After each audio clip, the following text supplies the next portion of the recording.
Oke, baik teman-teman semua. Jadi di sini Ibu akan menjelaskan contoh soal nomor 5. Nah, diketahui gitu ya, sebuah tangga homogen yang memiliki massa 10 kilo disandarkan pada lantai yang kasar berjarak 80 cm dan dinding yang licin yang berjarak 60 cm.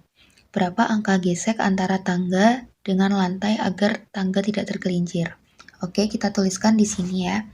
Kita tuliskan di sini massa dari tangga homogennya yaitu MAB 10 kilo, kemudian jarak OB itu 80 cm kalau diubah menjadi meter 0,8 meter, kemudian LOA 60 cm kalau diubah menjadi 0,6 meter.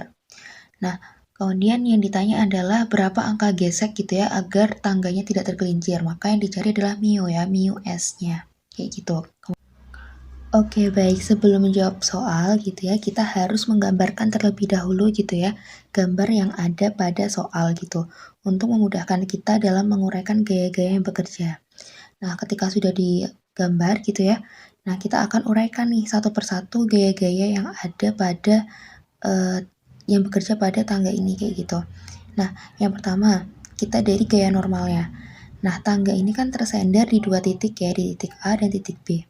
Nah, maka gitu ya, gaya normal itu apa? Gaya normal itu merupakan gaya yang dimiliki suatu benda gitu ya, yang arahnya tegak lurus dari posisi benda itu. Nah, jadi dia kan tersender di titik A dan tersender di titik B, maka ada gaya normal dari titik A ke arah sana gitu ya. Kemudian ada gaya normal titik B yang arahnya ke sana, seperti itu ya.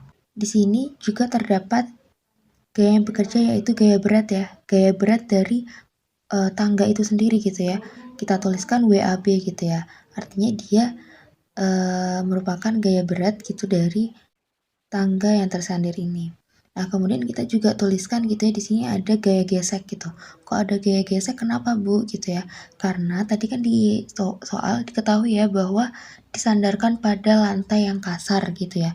Nah, ketika pada lantai yang kasar gitu, artinya di situ ada gaya gesek gitu ya antar permukaan tangga dan juga permukaan lantai kayak gitu.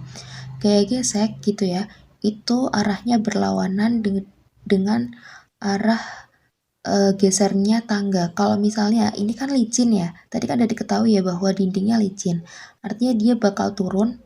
Artinya ini kalau misal tangganya ini turun, maka ini akan geser ke sana ya, akan geser ke sana, maka gaya geseknya itu berlawanan arah dari arah gerak dari batang ini kayak gitu, dari tangga ini kayak gitu, arahnya ke sana gitu ya FS-nya. Selanjutnya kita akan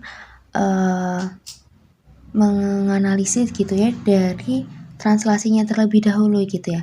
Jadi pada soal ini gitu ya terdapat translasi dan rotasi gitu ya. Kok bisa, Bu? Gitu karena translasinya dia bergeser gitu ya. Ketika dia misalnya nanti dia licin kan, nanti turun pasti kan akan bergeser. Maka itu translasi. Kemudian karena di sini biasanya ada sudutnya gitu ya, maka dia juga akan mengalami gaya rotasi gitu ya.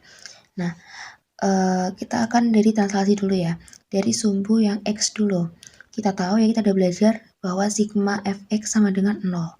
Nah, kemudian yang bekerja pada sumbu X itu ada apa aja? Ada Na sama Fs ya. Kita sepakati bahwa kalau ke kanan itu plus, kalau ke kiri minus gitu kan. Nah, berarti Ibu tuliskan di sini Na dikurangi Fs sama dengan 0. Kemudian kita pindah ruas, Na sama dengan Fs. Nah, Fs ini kan gaya gesek ya.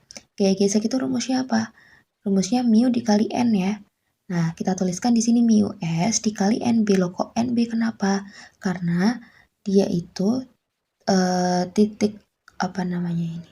Titik tumpu gitu ya. Titik tumpu yang berhubungan langsung dengan lantai itu kan di titik B ya. Maka yang kita gunakan adalah N dari B-nya kayak gitu ya. Kemudian kita pindah ruas gitu ya, mu S sama dengan Na per NB, seperti itu. Sekarang berarti masuk ke sumbu Y gitu ya.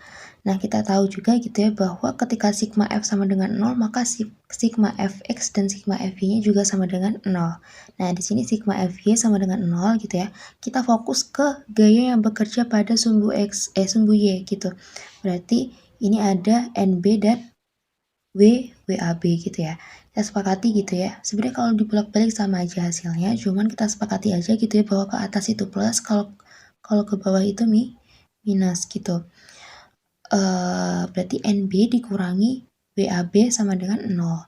Nah, kemudian kita pindah ruas gitu ya, maka NB sama dengan WAB.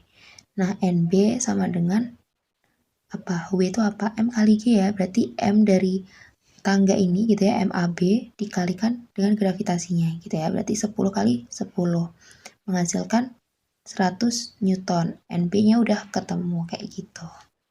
Oke, karena kita udah selesai dengan translasi, kita akan masuk ke analisis dari gerak rotasinya kayak gitu ya. Nah, pada gerak rotasi kita butuh yang namanya poros gitu ya. Nah, kita sepakati gitu ya bahwa poros itu berada pada titik di mana dia itu bersinggungan dengan permukaan lantai kayak gitu ya. Maka porosnya ada di B.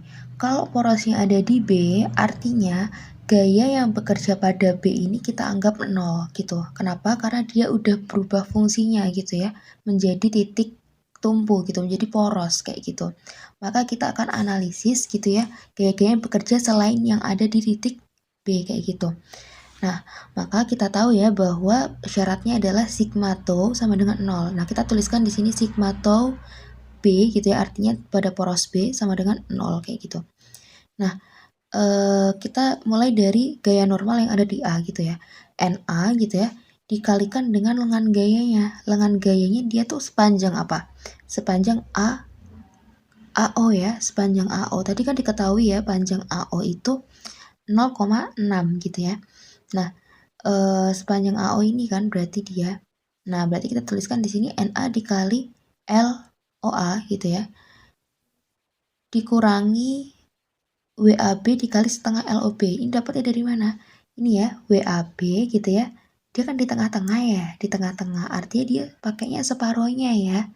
Nah, separohnya dari panjang OB-nya gitu ya. Loh Bu, kok pakainya panjang ini apa lantai sama panjang tembok, kenapa kok nggak pakai panjang batangnya gitu ya.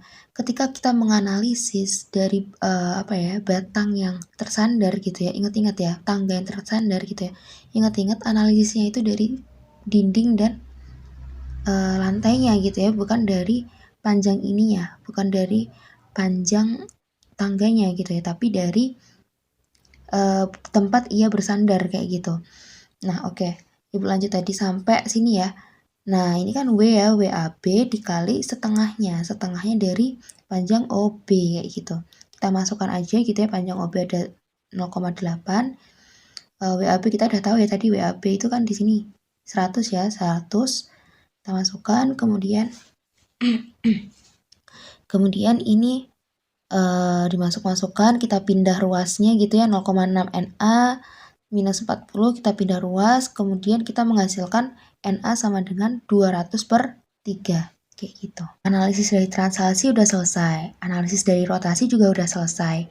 Akhirnya mendapatkan NA, NB, kemudian mu S-nya merupakan NA per NB ya.